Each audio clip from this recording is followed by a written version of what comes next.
Kennst du diese Tage, an denen nach außen eigentlich alles ganz ordentlich läuft? Du stehst auf, machst deine Sachen, antwortest auf Nachrichten und organisierst irgendwas, was gar nicht auf deinem Zettel stand. Du trägst mit, du funktionierst. Und wenn dich jemand zwischendurch fragt, wie geht's dir? Dann kommt irgendein brauchbarer Standardsatz raus. Passt schon. Muss ja. Viel los gerade. Alles okay. Und während du das sagst, merkst du schon, dass das gar keine richtige Antwort war. Eher so eine Empfangsbestätigung. Nachricht erhalten. Bitte weitergehen.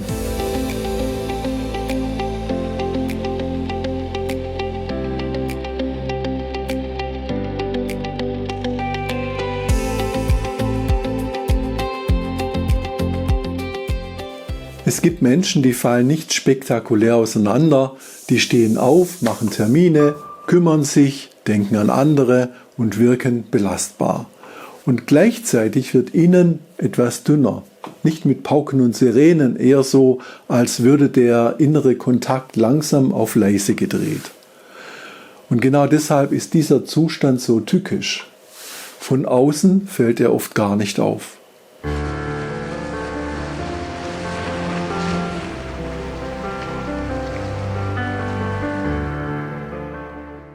Ich glaube, viele kennen dieses stille Funktionieren besser, als sie zugeben würden. Du gehst durch den Tag wie durch eine Abfolge von Punkten, die eben dran sind. Aufstehen, duschen, arbeiten, telefonieren, antworten, einkaufen. Noch kurz dies, noch schnell das. Und alles davon kann völlig normal aussehen. Es muss gar nichts Besonderes passieren. Kein Drama, kein Riesenkrach, keine Katastrophe. Man kann sehr leistungsfähig wirken und sich innerlich trotzdem kaum noch spüren. Du räumst die Küche auf, machst das ziemlich ordentlich sogar, und wenn du danach kurz innehältst, ist da nicht diese Zufriedenheit, nicht Ärger, nicht Freude, sondern einfach wenig. So eine merkwürdige Flachheit. Als hätte jemand ihnen das Licht nicht ausgemacht, aber eben auch nicht richtig angemacht. Funktionieren hat ja erstmal etwas Beeindruckendes. Man ist zuverlässig, man zieht durch, man macht, was gemacht werden muss. Nur funktionieren ist eben nicht dasselbe wie lebendig sein. Lebendig sein heißt nicht den ganzen Tag in Jubelstimmung durchs Wohnzimmer tanzen, als hätte man zu viel Espresso erwischt. Es heißt eher, ich bin irgendwie mit mir verbunden, während ich lebe. Ich merke, was es mit mir macht. Und genau das geht bei manchem still verloren. Dann macht man Dinge, aber sie landen kaum noch innen. Man schaut aus dem Fenster und sieht sogar, dass es schön ist, aber es kommt nicht an. Fast alles wird zu einer Art Durchlaufposten. Rein, raus, weiter. Und andere sagen dann vielleicht sogar, Mensch, du bist im Moment echt stark. Und du denkst innerlich, stark, weiß ich nicht. Eher auf Standby.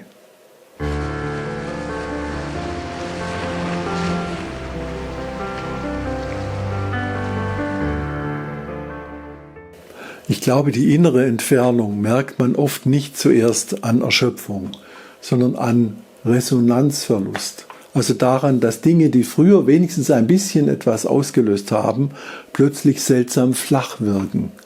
Du hast endlich mal einen ruhigen Moment, ein Kaffee, ein Sonnenstrahl, ein nettes Gespräch, ein Lied, das du früher mochtest.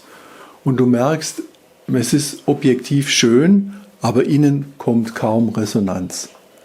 Nicht unbedingt Traurigkeit, eher Entfernung.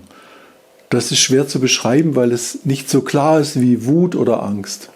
Es ist mehr dieser Zustand von, ich bin zwar da, aber nicht richtig da. Manche merken es an Sätzen wie, ich weiß gar nicht mehr, was ich eigentlich will. Oder eigentlich müsste ich mich freuen, aber da ist irgendwie nichts. Oder auch, ich funktioniere, aber ich bin nicht richtig anwesend. Und diese Sätze klingen nicht nach Faulheit, überhaupt nicht. Meistens ist es eher so, dass man lange viel getragen, viel angepasst, viel übernommen und viel Tempo mitgemacht hat und irgendwann wird das eigene unscharf. Nicht weg, aber einfach unscharf. Der Kontakt zu den eigenen Wünschen, zur eigenen Freude, zur eigenen inneren Reaktion wird dünner. Man lebt dann oft mehr aus Pflicht als aus Verbindung. Du hast vielleicht Arbeit, Verantwortung, Menschen, die dir wichtig sind, Aufgaben, die sinnvoll sind. Und trotzdem fühlst du dich innerlich fern, weil Sinn von außen und Kontakt nach innen nicht automatisch dasselbe sind. Du bist für Termine erreichbar, für Probleme erreichbar, für Organisationen erreichbar, aber für dich selbst nur eingeschränkt. Das ist schon eine schräge Form von Überlastung. Wie ein Telefon mit Empfang für alle anderen, aber bei der eigenen Nummer steht, der Teilnehmer ist vorübergehend nicht erreichbar.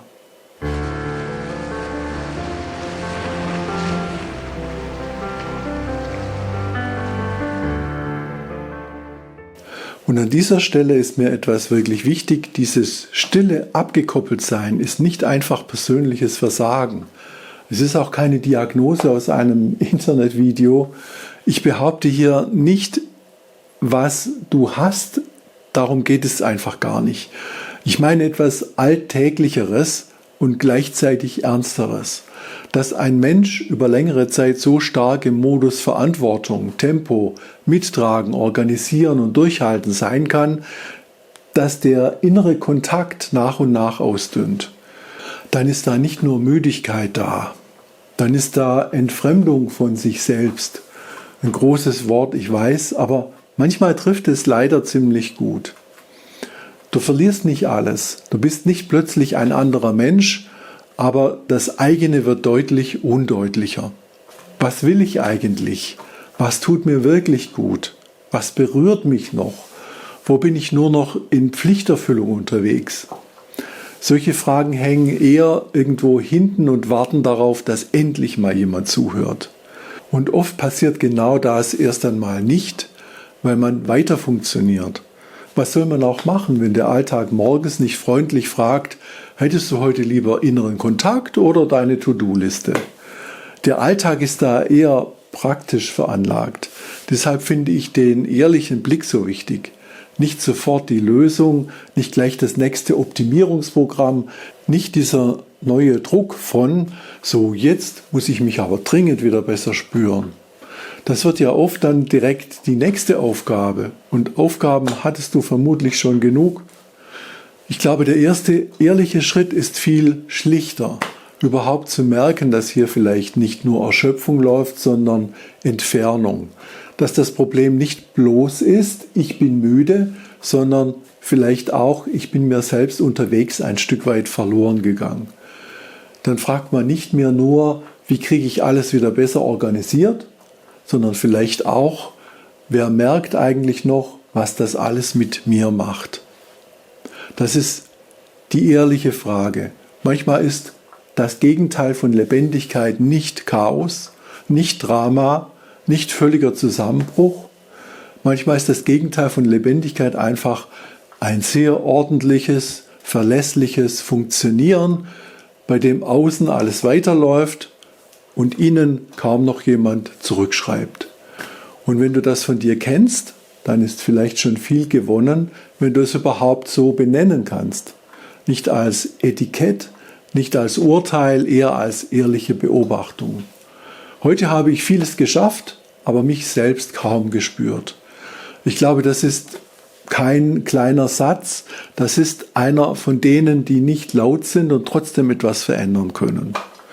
Wenn man damit aufhört, nur den Ablauf zu zählen und wieder anfängt, den Kontakt wichtig zu nehmen, denn vielleicht ist genau das die stillste Form von Erschöpfung überhaupt, dass man noch da ist, aber innerlich immer seltener wirklich mitkommt.